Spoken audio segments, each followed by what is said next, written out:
For years of dedication, millions in revenue brought in. And still, every time I asked, I got the same answer. Maybe next quarter.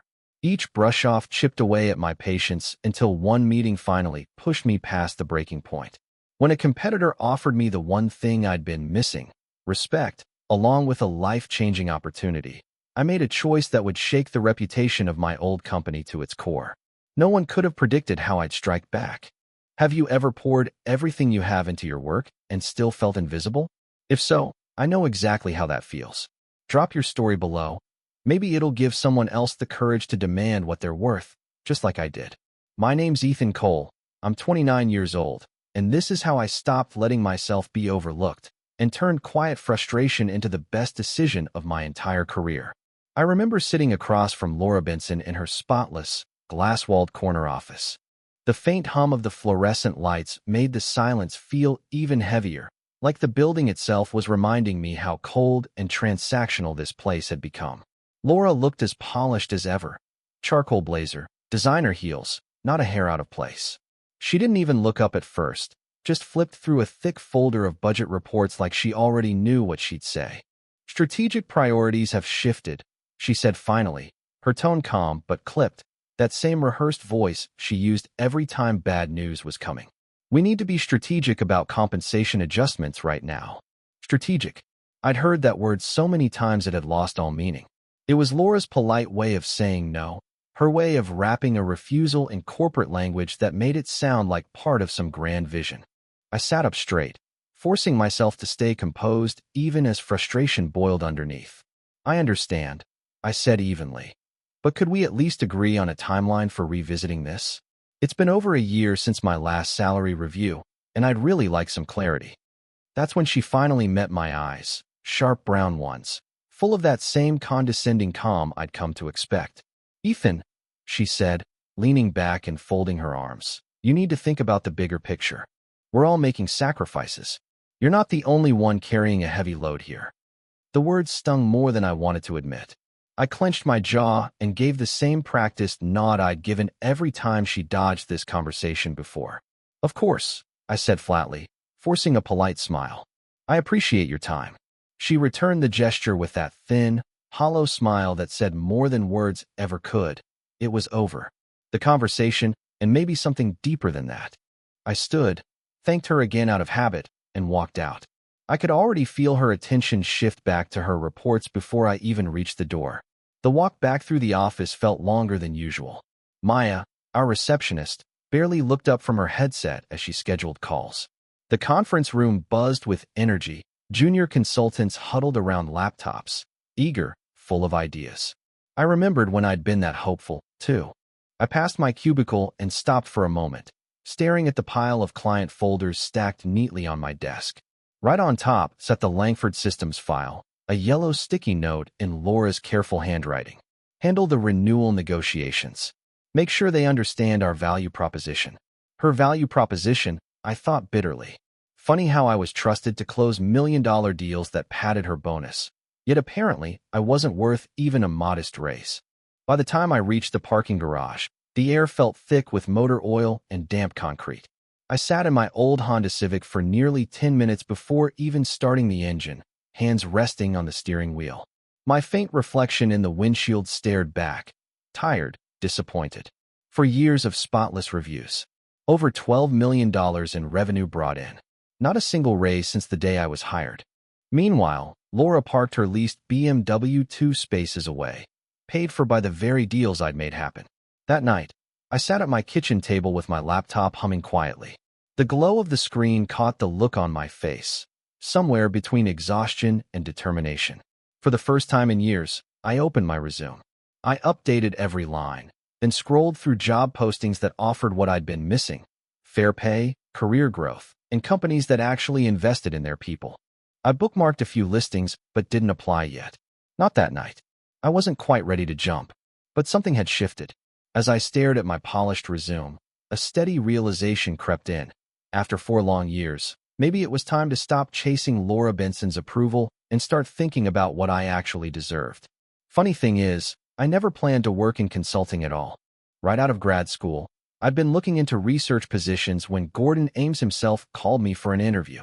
The founder of Ames Consulting had a reputation for spotting talent, and we talked for 2 straight hours about market trends, client psychology, and business strategy. "You've got instincts," Gordon had told me, smiling. "That's harder to teach than spreadsheet formulas." I walked out of that meeting feeling like I'd just been invited into something real, something that mattered.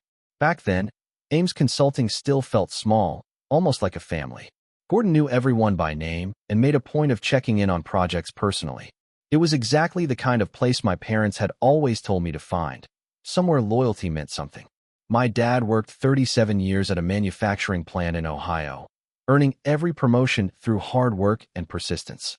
I grew up hearing the same advice at the dinner table. Keep your head down, deliver results, and eventually, you'll be rewarded. That's how I'd always lived. And for a while, Ames really did feel like the place where that kind of effort paid off. I spent the first 6 months staying late, soaking up everything I could, and earning praise from everyone, Gordon included. It really felt like the start of something lasting. I believed that. But then, everything changed.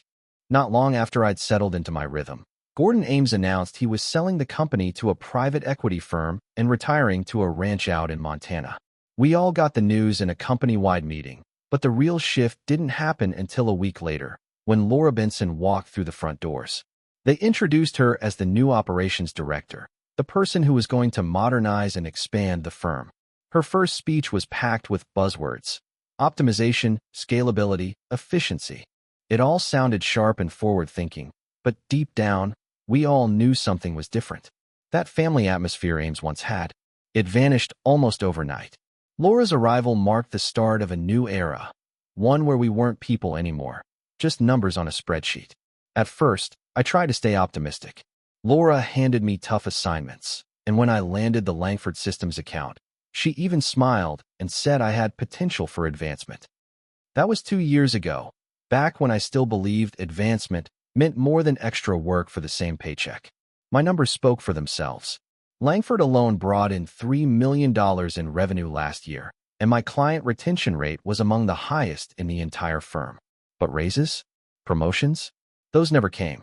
Every time I asked, Laura gave me the same polished response: "The budget doesn't allow for adjustments right now. Maybe next quarter." As months passed, I watched the company I once loved start to rot from the inside. Senior analysts with years of experience left for better opportunities, replaced by fresh college grads willing to work for half the pay. The culture shifted from collaboration to quiet competition. People started guarding their work, protecting their turf like their jobs depended on it, because they did. Soon, I was being left out of meetings I used to lead. Projects I had built from the ground up were being handed to newer consultants, all under the excuse of giving others a chance to develop. One afternoon, I overheard Laura on a conference call talking about legacy employees resistant to change. She didn't say my name, but she didn't have to. I knew exactly who she meant. Still, I stayed. I told myself loyalty would pay off eventually, because that's how I was raised. But that night, sitting alone in my car with my laptop still open to my newly updated resume, a thought crept in that I couldn't shake. Maybe everything I'd been taught about hard work and loyalty was wrong. Then, out of nowhere, came the call. It was a quiet Tuesday morning, and I was reviewing quarterly projections when my phone buzzed with a number I didn't recognize. "Hi, this is Ryan Caldwell from Summit Edge Consulting," the voice said. I sat up a little straighter. Ryan Caldwell was practically a legend in Portland's consulting circles, known for running a firm that valued both clients and employees. "Aaron Blake suggested I give you a call," he continued. Aaron was my old college roommate. "I've been following your work with Langford Systems. Impressive client retention numbers." Then came the line that made my heart race. "We're expanding our strategic consulting division, and we're looking for someone with your background." For the first time in years, someone was recognizing my value without me having to beg for it. Ryan went on. "We believe in paying market rate for proven expertise. There's also equity participation for senior consultants and performance bonuses tied directly to revenue." Market rate, equity participation. Those were words I'd never once heard from Laura Benson in 4 long years. I kept my voice calm, hiding the excitement building in my chest. "I'd definitely be interested in learning more," I said. "Excellent," Ryan replied. How about Thursday at 2 p.m.? We can discuss the position and compensation structure. I agreed immediately. When Thursday rolled around, I found myself stepping into Summit Edge Consulting downtown office, and the difference hit me the moment I walked in. Sunlight poured through tall windows, modern furniture, real coffee brewing in a machine that didn't taste like burnt cardboard. It already felt like a place that respected the people who worked there. Ryan met me personally in the lobby, greeting me with a firm handshake and a genuine smile. No assistant, no cold formality, just direct conversation. He led me to a sleek conference room, and for the next 2 hours we talked strategy, client management, market positioning. Ryan asked real questions and actually listened. Not once did he check his phone or glance at his watch. When the meeting wrapped up, he leaned back and said, "The position comes with a 30% salary increase, plus performance bonuses tied to actual revenue. There's also a professional development budget, $5,000 a year, and after 6 months, you'll be eligible for equity participation." I sat there for a moment, letting it sink in. One conversation with Ryan Caldwell had given me more recognition and respect than 4 years under Laura Benson ever had. That weekend, I sat at my kitchen table staring at the printed offer letter from Summit Edge. I thought about my dad, about how he spent nearly 4 decades at the same plant because he believed loyalty would always be rewarded. I thought about all the nights I'd spent working late just to make Laura look good. By Sunday night, I knew exactly what I had to do. I'd give Laura one last chance to make things right. And if she didn't, I already knew where I belonged. Monday morning, I got to the office early. My mind was made up. I'd spent the weekend doing my homework, salary surveys, industry data, reports from 3 independent sources, all neatly printed and organized.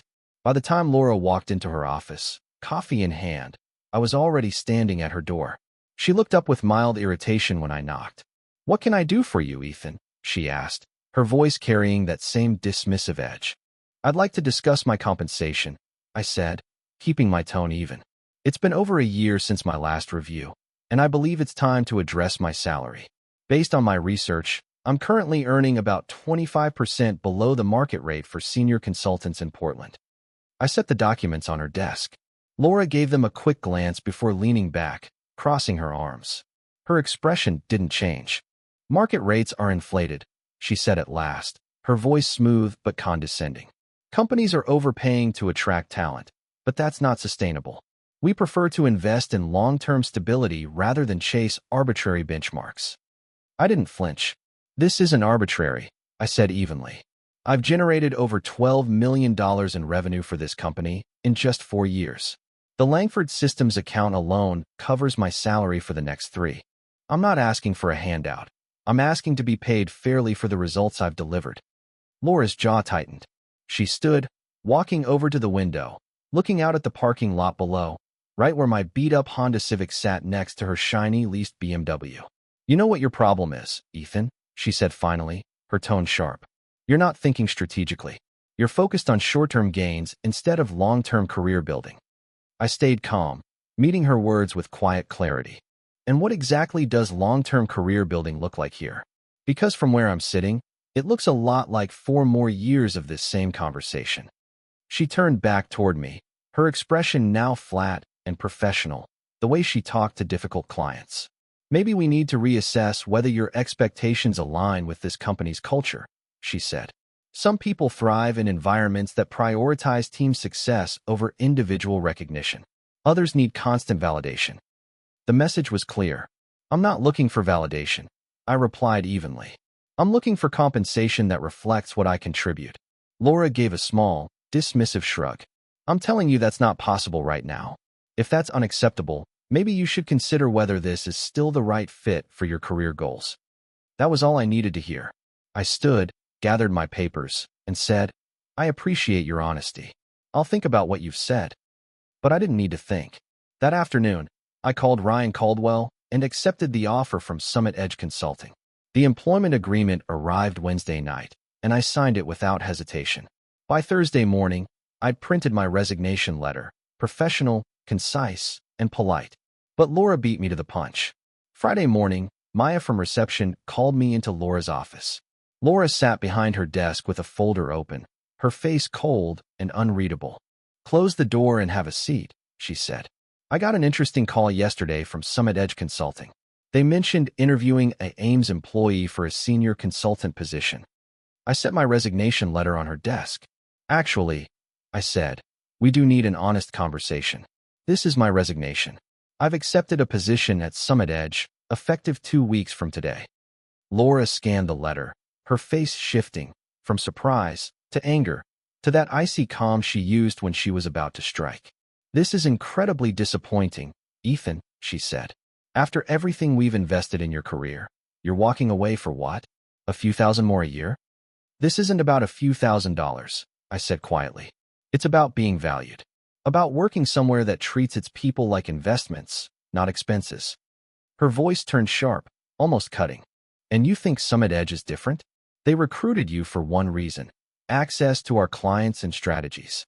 Your decision raises serious concerns about confidentiality and professional ethics. I stayed steady. All company information stays with the company. That's standard practice. Her thin smile returned, the kind that didn't reach her eyes. Nevertheless, she said, consider this your last day. Maya will observe while you pack your things. Your access to company systems has already been revoked. I nodded once. Understood. 20 minutes later, Maya stood awkwardly by my cubicle as I packed my mug, my little desk plant, and a framed photo of my parents into a cardboard box. The office was silent. Some people gave sympathetic looks. Others just watched, curious. Laura had turned resignations into a show, and that morning, I was the latest act. As I loaded the box into the trunk of my Civic, something unexpected washed over me. Relief. In that moment, Laura had stripped away every trace of guilt or second-guessing. Leaving wasn't betrayal. It was survival. A week later, I was sitting in my new office at Summit Edge, reviewing quarterly projections when my phone buzzed. It was Ryan.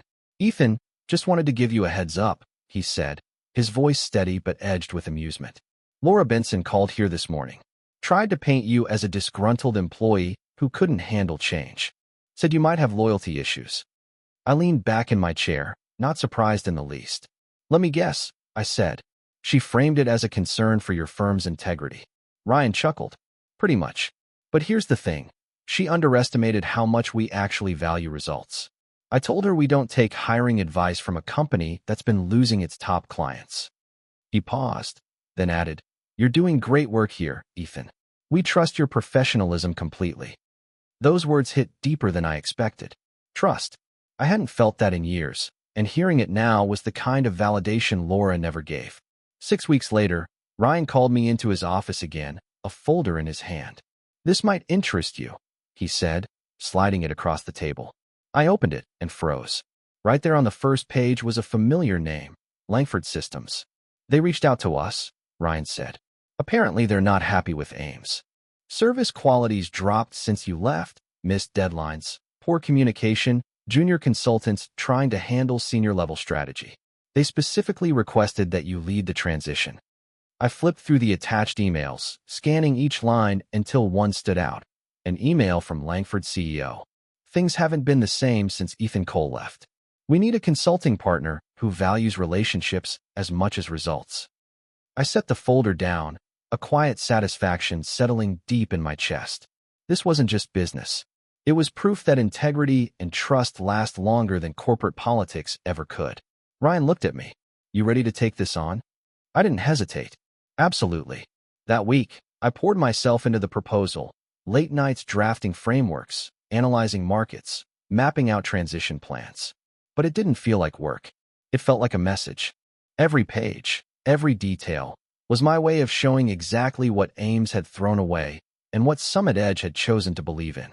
That evening, as the city lights came on one by one, Ethan lingered by his office window. Below, the streets glowed with the quiet hum of movement. People heading home, laughter spilling from cafes, the world spinning steadily forward. He remembered the nights he'd stayed late at Ames, chasing approval that never came, convincing himself that loyalty was the same as purpose. Back then, he'd thought success meant endurance, holding on, no matter how much it cost him. Now, he understood something far more powerful. Sometimes success wasn't about holding on. It was about knowing when to let go. His reflection in the glass stared back at him. Older, steadier, sharper around the eyes but softer in the ways that mattered. He smiled faintly, not with triumph, but with peace. The phone buzzed again, a calendar reminder. Team strategy meeting, 9 a.m. He reached over, closed his laptop, and turned off the lights. As he stepped into the hallway, the faint scent of fresh coffee drifted through the air, a small, grounding detail that made him smile again. He wasn't chasing anything anymore. He'd built something worth belonging to. And as the elevator doors slid shut, the city lights reflected across the glass, bright, endless, and full of possibility.